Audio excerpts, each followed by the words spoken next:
Hi అండి, welcome to Swathi Kona YouTube channel. నా పేరు స్వాతి. ఈరోజు మనం ఇంటి దగ్గర అప్పటికప్పుడు స్వీట్ తినాలనిపిస్తున్నప్పుడు మన ఇంటి దగ్గర ఉన్న గోధుమ పిండి బెల్లంతో ఎంతో టేస్టీ అయిన స్వీట్ని ఇంటి దగ్గర ఈజీగా తయారు చేసుకోవచ్చు. ఇది బెల్లంతో చేస్తాం కాబట్టి చాలా హెల్దీ కూడా.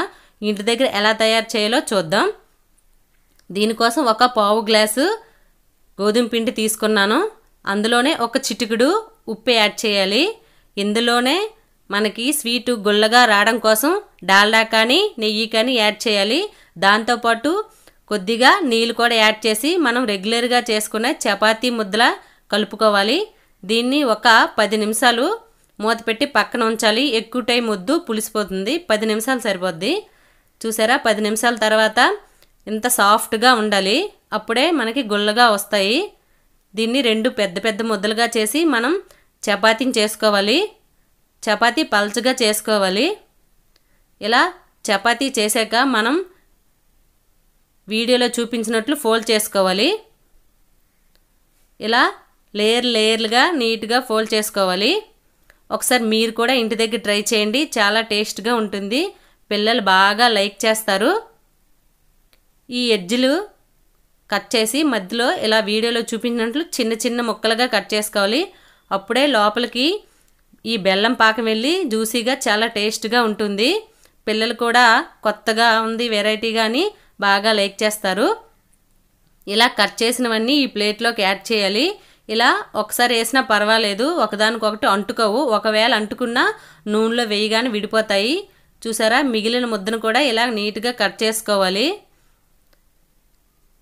ఇలా కట్ చేసుకున్నవి వేరే ప్లేట్లో తీసుకోవాలి.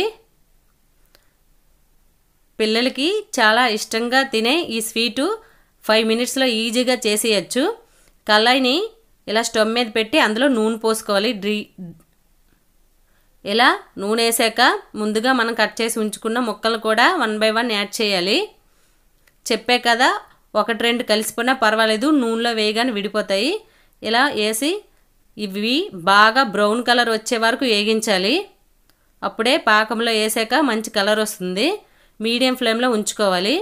ఈ పక్కన పాకం కోసం ఇలాంటి పెద్ద కళాయి పెట్టి అందులో ఏ గ్లాస్తో గోధుమ పిండి తీసుకున్నామో ఆ గ్లాస్తోనే బెల్లం, అదే గ్లాస్తో వాటర్ కూడా యాడ్ చేయాలి. పెద్ద పాకమేం అవసరం లేదు. ఇలా లైట్గా కరిగాక ఒక 3 యాలక్కి పళ్ళు వేసుకోవాలి టేస్ట్ కోసం.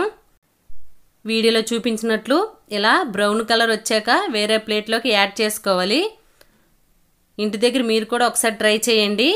ఎలా వచ్చిందో నాకు కామెంట్ బాక్స్లో కామెంట్ చేయండి. ఇలా మిగిలిన కూడా యాడ్ చేసుకొని ఇవి కూడా బ్రౌన్ కలర్ వచ్చే వరకు వేగించుకోవాలి. ఇవి వేగేసరికి పక్కన పాకం కూడా రెడీ అయిపోయింది.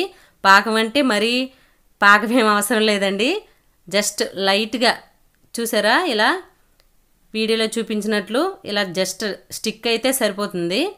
ఇవి కూడా బ్రౌన్ కలర్ వచ్చేసాయి. వేరే ప్లేట్లో తీసుకోవాలి. మనం ముందుగా తయారు చేసుకున్న బెల్లం పాకంలో వీటిని యాడ్ చేసి ఒకసారి బాగా కలుపుకోవాలి. ఇలాగా 1 అవర్ ఉంచాక మొత్తం బెల్లం పాకం వల్ల దీనికి పట్టి చాలా టేస్ట్గా జ్యూసీగా ఉంటుంది. నా వీడియో నచ్చినట్లయితే మీరు ఒక లైక్ చేయండి.